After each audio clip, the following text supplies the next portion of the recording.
Hello friend, आप सबका स्वागत है हमारे यूट्यूब चैनल स्टडी टीम में। तो चलिए आज की क्लास शुरू करते हैं। और आज की क्लास में हम समाज से संबंधित 50 महत्वपूर्ण क्वेश्चन को सॉल्व करेंगे। तो चलिए शुरू करते हैं। तो आज का पहला क्वेश्चन है, निम्नलिखित शब्दों में से निश्चित तत्पुरुष समास कौन सा है। ठीक है, तो ऑप्शन ए है रोगमुक्त, ऑप्शन बी है राजपुरुष, ऑप्शन सी है अभाव और ऑप्शन डी है पुत्रहित। तो सबसे पहले मैं इसके बारे में बता देता हूँ कि ये इसकी परिभाषा क्या होती है। तो इस तत्पुरुष समास का जो पूर्व पद होता है वो न का भाव उत्पन्न करता है। ठीक है, चलिए इसको लिख देते हैं। इस तत्पुरुष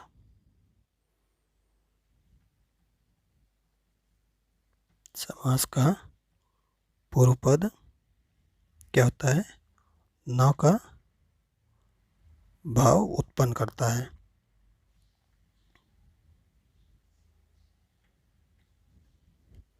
ठीक है, तो कौन सा ऑप्शन सही होगा हमारा, तो ऑप्शन नंबर सी हमारा सही होगा। अगर हम इसका समास विग्रह करेंगे तो क्या होगा, अभाव का, तो अभाव का अगर हम समास विग्रह करेंगे तो इसका क्या होगा, न भाव होगा। ठीक है, तो कौन सा ऑप्शन हमारा, ऑप्शन नंबर सी हमारा सही होगा। चलिए अगला देखते हैं, 2 नंबर। जिस समास के पूर्व पद एवं उत्तर पद दोनों ही पद समान रूप से प्रधान हो उसे हम कहते हैं। ठीक है, तो हमारा ऑप्शन ए है तत्पुरुष समास, ऑप्शन बी है बहुब्रीहि समास, ऑप्शन सी है द्विगु समास और ऑप्शन डी है द्वंद्व समास। तो कौन सा ऑप्शन सही होगा हमारा, तो जिस समास के पूर्व पद एवं उत्तर पद दोनों ही पद प्रधान हो तो उसे हम क्या कहते हैं, उसे हम कहते हैं द्वंद्व समास। ऑप्शन नंबर डी हमारा सही होगा। ठीक है, चलिए अगला देखते हैं हम। अगला है सदगति में समास होगा। ठीक है, तो हमको बताना है कि सदगति में कौन सा समास होगा। तो ऑप्शन ए है तत्पुरुष समास, ऑप्शन बी है कर्मधारय समास, ऑप्शन सी है अव्ययी भाव समास और ऑप्शन डी है द्विगु समास। कौन सा ऑप्शन सही होगा हमारा, सदगति में कौन सा हमारा होगा, तो ऑप्शन नंबर बी हमारा सही होगा, कर्मधारय समास। ठीक है, चलिए अगला देखते हैं। अगला है शोकाकुल में समास। ठीक है, तो ऑप्शन ए है हमारा तत्पुरुष समास, ऑप्शन बी है कर्मधारय समास, ऑप्शन सी है बहुब्रीहि समास और ऑप्शन डी है अव्ययी भाव समास। कौन सा ऑप्शन सही होगा, शोकाकुल, तो हमारा ऑप्शन नंबर ए सही होगा, तत्पुरुष समास। शोकाकुल मतलब शोक से आकुल, यानी क्या हो गया हमारा, तत्पुरुष समास हो गया। चलिए अगला देखते हैं। अगला है अकाल पीड़ित में समास होगा। तो हमारा ऑप्शन ए है कर्मधारय समास, ऑप्शन बी है द्वंद्व समास, ऑप्शन सी है तत्पुरुष समास और ऑप्शन डी है बहुब्रीहि समास। तो कौन सा ऑप्शन सही होगा हमारा, तो अकाल पीड़ित में कौन सा समास होगा हमारा, तो ऑप्शन नंबर सी हमारा सही होगा, अकाल पीड़ित यानी अकाल से पीड़ित। तो इसमें क्या है, से जो तत्पुरुष समास का जो आता है तो वो उसका प्रयोग हुआ है, तो यहाँ क्या हो जाएगा, यहाँ होगा हमारा तत्पुरुष समास। चलिए अगला देखते हैं। अगला है 6 नंबर, युधिष्ठिर में कौन सा समास है। ठीक है, तो हमको बताना है कि युधिष्ठिर में कौन सा समास है। तो ऑप्शन ए है तत्पुरुष समास, ऑप्शन बी है बहुब्रीहि समास, ऑप्शन सी है अलुक्त समास और ऑप्शन डी है कर्मधारय समास। तो कौन सा ऑप्शन सही होगा हमारा, अलुक में युधिष्ठिर में हमारा कौन सा समास होगा, तो ऑप्शन नंबर सी हमारा सही होगा, अलुक समास। अब अलुक समास किसे कहते हैं, चलिए इसके बारे में हम, तो अलुक तत्पुरुष समास होता है, तो इसे इसके बारे में हम जान लेते हैं। तो इस तत्पुरुष समास के दोनों पदों के बीच में विभक्ति का लोप नहीं होता है। ठीक है, अलुक तत्पुरुष समास में, तो इस तत्पुरुष समास में, इस तत्पुरुष समास में दोनों दोनों पदों के बीच, दोनों पदों के बीच विभक्ति का लोप, विभक्ति का लोप नहीं होता है। ठीक है। तो अगर हम युधिष्ठिर का समास विग्रह करेंगे तो क्या होगा? युद्ध में स्थिर। इसका क्या होगा? युद्ध में स्थिर। ठीक है। तो हमारा कौन सा ऑप्शन? ऑप्शन नंबर सी हमारा राइट होगा। चलिए अगला देखते हैं। अगला है 7 नंबर। 7 नंबर है हमारा चक्रपाणि दर्शनार्थ। ठीक है। चक्रपाणि दर्शनार्थ में मान्य समास। ठीक है। तो ऑप्शन ए हमारा कर्मधार है, ऑप्शन बी है तत्पुरुष, ऑप्शन सी है अव्ययी भाव और ऑप्शन डी है बहुव्रीहि। कौन सा ऑप्शन सही होगा? तो हमारा ऑप्शन नंबर सी सही होगा। ठीक है। इसमें कौन सा समास है? तो हमारा अव्ययी भाव समास है। चलिए अगला देखते हैं हम। अगला है कष्टापन। ठीक है। कष्टापन शब्द में समास है। तो हमारा ऑप्शन ए है अव्ययी भाव समास, ऑप्शन बी है तत्पुरुष समास, ऑप्शन सी है बहुव्रीहि समास और ऑप्शन डी है कर्मधारय समास। कौन सा ऑप्शन सही होगा हमारा? कष्टापन। तो कौन सा ऑप्शन सही होगा? ऑप्शन नंबर बी हमारा तत्पुरुष समास होगा। इसका क्या हो जाएगा? कष्ट से। ठीक है। चलिए अगला देखते हैं हम। अगला है हमारा चंद्रकांति शब्द में समास। ठीक है। चंद्रकांति में समास कौन सा होगा? तो ऑप्शन ए है बहुव्रीहि, ऑप्शन बी है कर्मधारय, ऑप्शन सी है तत्पुरुष और ऑप्शन डी है इनमें से कोई नहीं। तो कौन सा ऑप्शन सही हो जाएगा हमारा? तो चंद्रकांति में हमारा क्या होगा? ऑप्शन नंबर बी हमारा कर्मधारय समास होगा। ठीक है। चलिए अगला देखते हैं हम। अगला है कठपुतली में कौन सा समास है? तो ऑप्शन ए है संप्रदान तत्पुरुष, ऑप्शन बी है संबंध तत्पुरुष, ऑप्शन सी है अधिकरण तत्पुरुष और ऑप्शन डी है कर्म तत्पुरुष। तो कौन सा ऑप्शन सही होगा हमारा? कठपुतली में कौन सा समास है? तो क्या होगा? हमारा ऑप्शन नंबर बी सही होगा, संबंध तत्पुरुष। ठीक है। कठपुतली में क्या है? संबंध। चलिए अगला देखते हैं हम। अगला है निम्नलिखित में से द्वंद्व समास शब्द है। ठीक है। निम्नलिखित में से द्वंद्व समास का शब्द है। तो ऑप्शन ए है आजकल, ऑप्शन बी है रातों रात, ऑप्शन सी है दिन रात और ऑप्शन डी है वीर पुरुष। कौन सा ऑप्शन सही होगा? तो द्वंद्व समास का किस में होगा? तो ऑप्शन नंबर ए में होगा। आजकल में हमारा क्या है? द्वंद्व समास है। चलिए अगला देखते हैं। अगला है पर्णकुटी शब्द का समास होगा। ठीक है। तो हमको बताना है कि पर्णकुटी शब्द का समास कौन सा होगा। तो ऑप्शन ए है तत्पुरुष, ऑप्शन बी है द्वंद्व। ठीक है।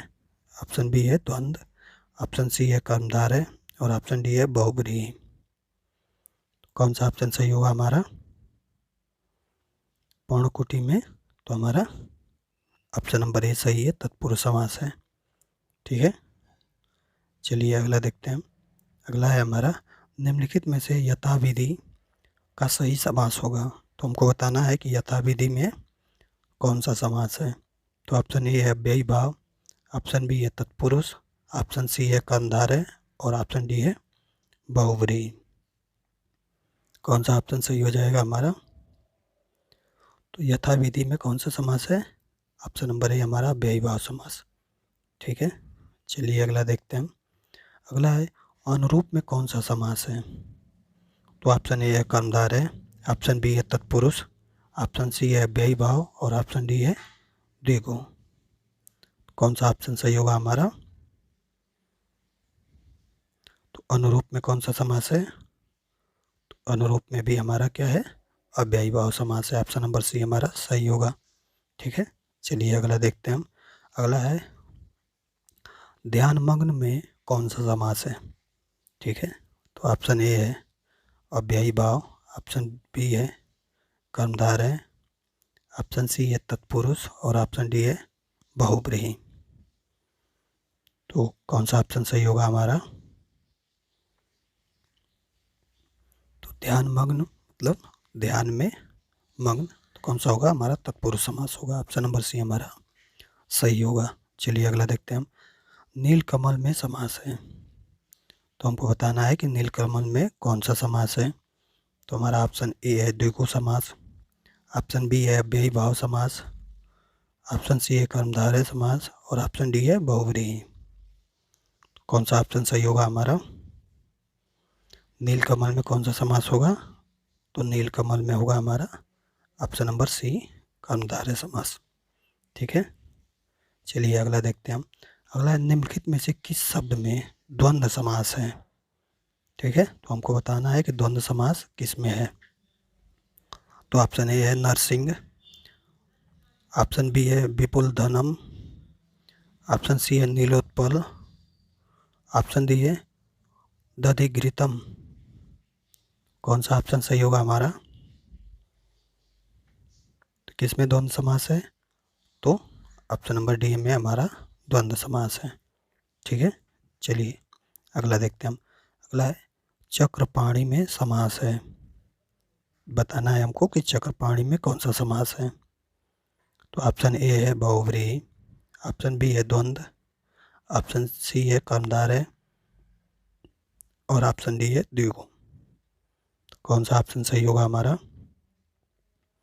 तो चक्रपाणी में कौन सा समास है? तो हमारा बहुव्रीहि समास है। ठीक है, चलिए अगला देखते हैं हम।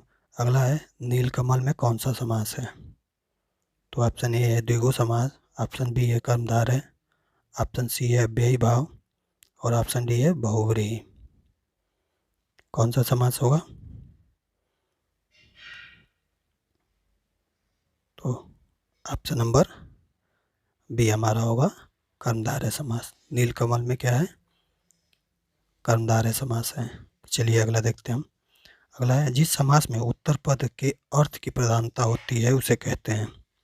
ठीक है, तो हमको बताना है कि जिस समास में उत्तर पद के अर्थ की प्रधानता होती है उसे हम कौन सा समास कहते हैं। तो ऑप्शन ए है तत्पुरुष समास, ऑप्शन बी है बहुब्रीहि समास, ऑप्शन सी है अव्ययी भाव और ऑप्शन डी है द्वंद्व समास। तो कौन सा ऑप्शन सही होगा? तो हमारा ऑप्शन नंबर होगा ए। ठीक है, तत्पुरुष समास में उत्तर पद के अर्थ की प्रधानता होती है। ठीक है, चलिए अगला देखते हैं हम। अगला है पतझड़ में कौन सा समास है।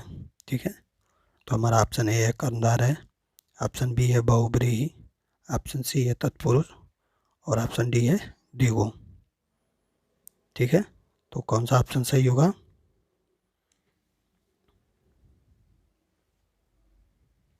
तो पतझड़ में हमारा ऑप्शन नंबर बी सही होगा, बहुब्रीहि समास। ठीक है, चलिए अगला देखते हैं हम। अगला है रातों रात में समास है। तो ऑप्शन ए है अव्ययी भाव, ऑप्शन बी है तत्पुरुष, ऑप्शन सी है यहाँ पे गलत हो गया है, यहाँ पे होगा द्वंद्व। ठीक है, और ऑप्शन डी है कर्मधारय। कौन सा ऑप्शन सही होगा रातों रात में? तो हमारा ऑप्शन नंबर ए सही होगा, अव्ययी भाव समास। ठीक है, चलिए अगला देखते हैं हम। अगला है कूपमंडूक में किस समास का योजन है। ठीक है, कूपमंडूक में किस समास का योजना है। तो ऑप्शन ए है बहुब्रीहि, ऑप्शन बी है यहाँ पे द्वंद्व समास होगा, गलत हुआ है, द्वंद्व समास।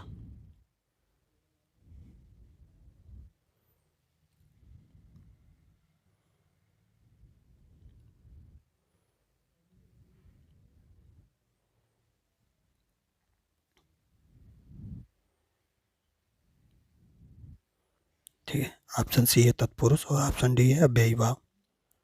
तो कौन सा ऑप्शन सही होगा? कूपमंडूप में कौन सा समास है हमारा? तो कूपमंडूप में हमारा बहुब्रीहि समास है। ऑप्शन नंबर ए हमारा सही होगा। चलिए अगला देखते हैं हम। अगला है मुंह तोड़ शब्द में समास है। ठीक है, मुंह तोड़ शब्द में कौन सा समास है वो बताना है हमको। तो ऑप्शन ए है तत्पुरुष, ऑप्शन बी है अव्ययी भाव, ऑप्शन सी है कर्मधार है और ऑप्शन डी है द्विगु।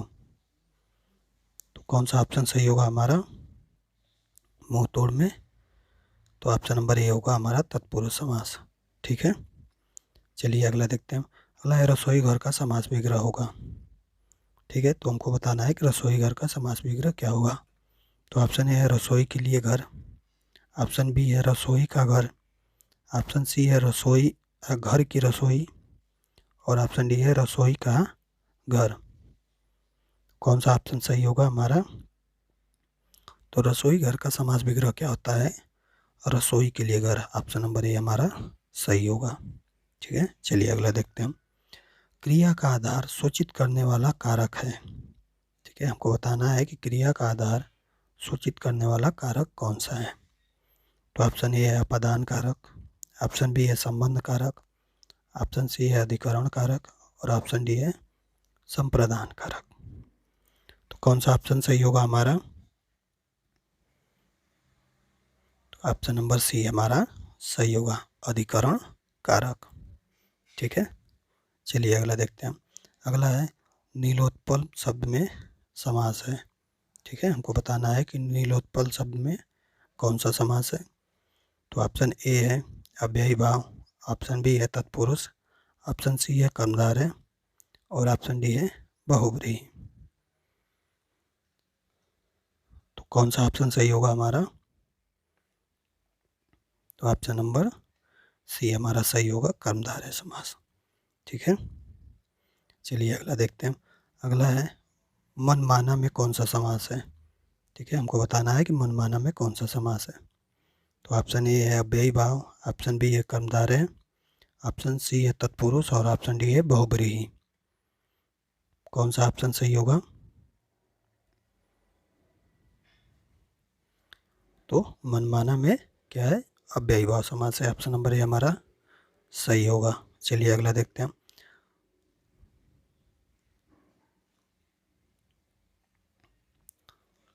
यहाँ ये गलत लिखा हुआ है, इसको सही कर देते हैं। यहाँ होगा कतर व्योत। ठीक है, में समास होगा। तो हमारा ऑप्शन नंबर ए है द्वंद्व समास, ऑप्शन बी है द्विगु समास, ऑप्शन सी है तत्पुरुष समास और ऑप्शन डी है बहुब्रीहि समास। तो कौन सा ऑप्शन सही होगा हमारा? कतर व्योत में कौन सा समास होगा?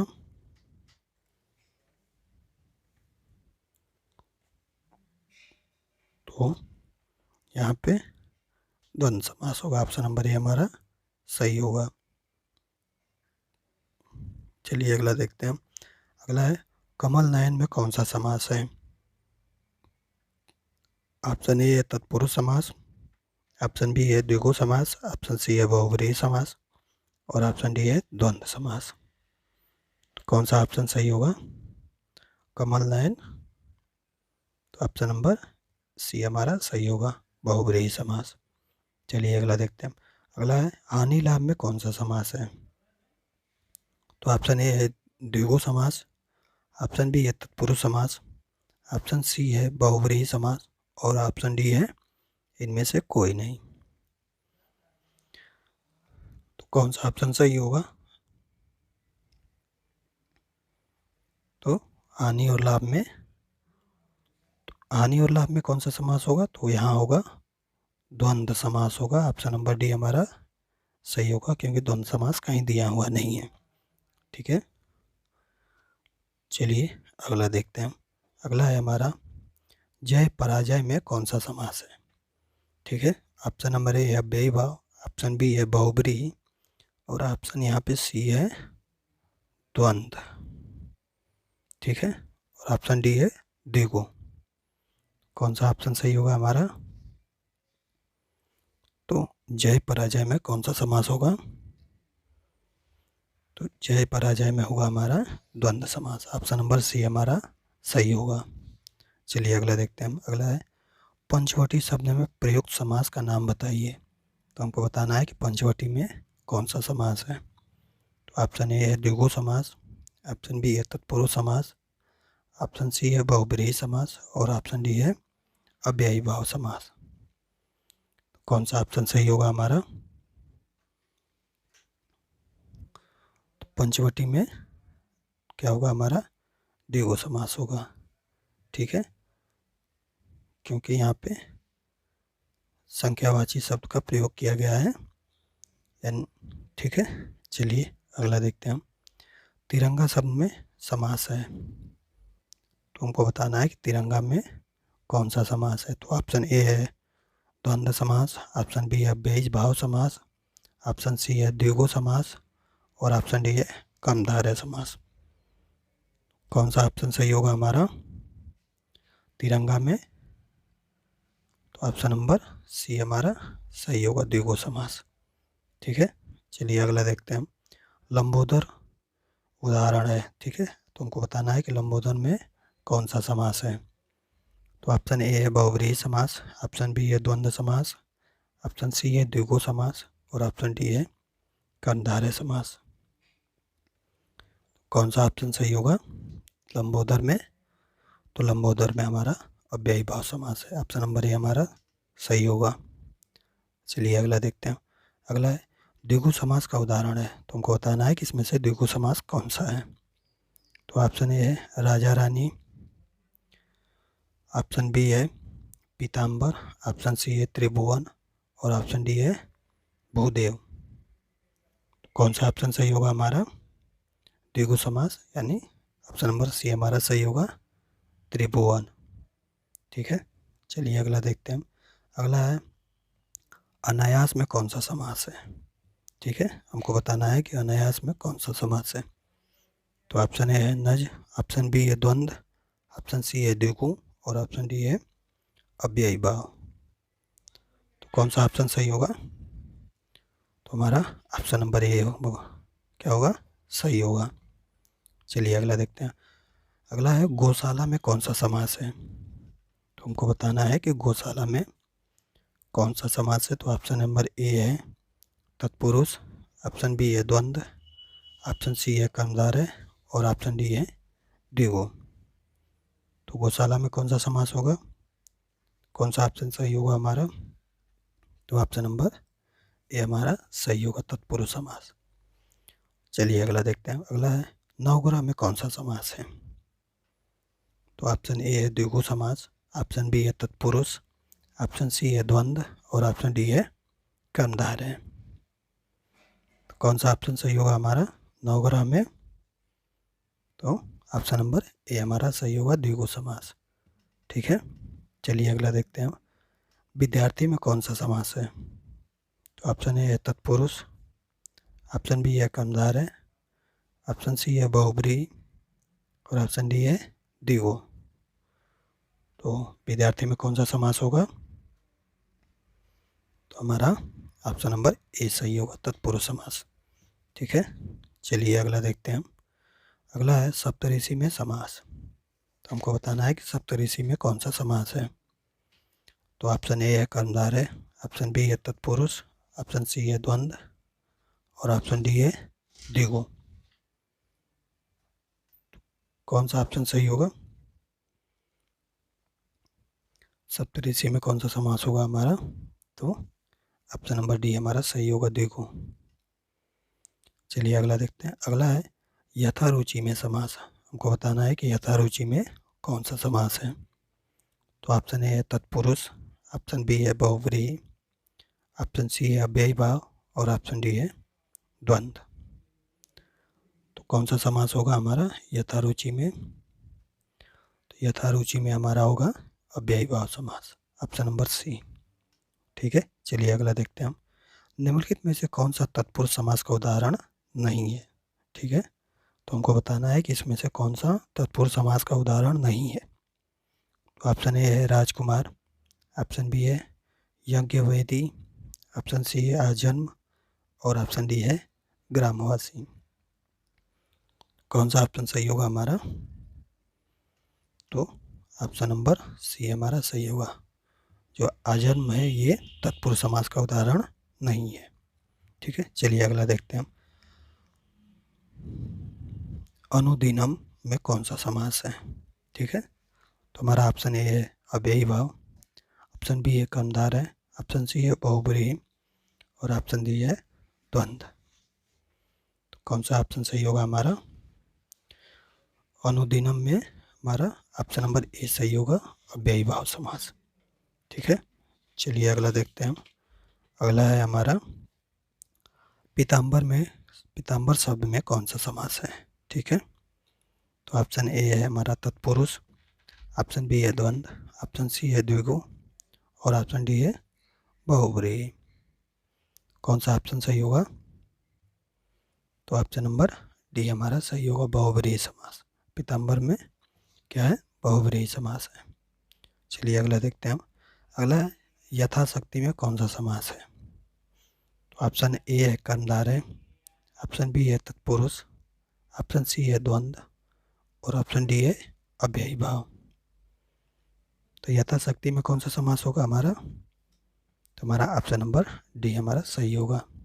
ठीक है, चलिए अगला देखते हैं। अगला है हमारा नीलगाय। नीलगाय में कौन सा समास है? तो हमारा ऑप्शन ए है तत्पुरुष, ऑप्शन बी है अव्ययी भाव, ऑप्शन सी है कर्मधारय और ऑप्शन डी है द्वंद्व। तो कौन सा ऑप्शन सही होगा हमारा? तो नीलगाय में हमारा कर्मधारय समास है, ऑप्शन नंबर सी हमारा सही होगा। चलिए अगला देखते हैं हम। पर्णकुटी शब्द का समास है। तो ऑप्शन ए है तत्पुरुष, ऑप्शन बी है द्वंद्व, ऑप्शन सी है कर्मधारय और ऑप्शन डी है बहुब्रीहि। तो कौन सा ऑप्शन सही होगा हमारा? तो पर्णकुटी में हमारा ऑप्शन नंबर ए सही होगा, तत्पुरुष समास है। ठीक है, चलिए अगला देखते हैं। उपकुल में कौन सा समास है?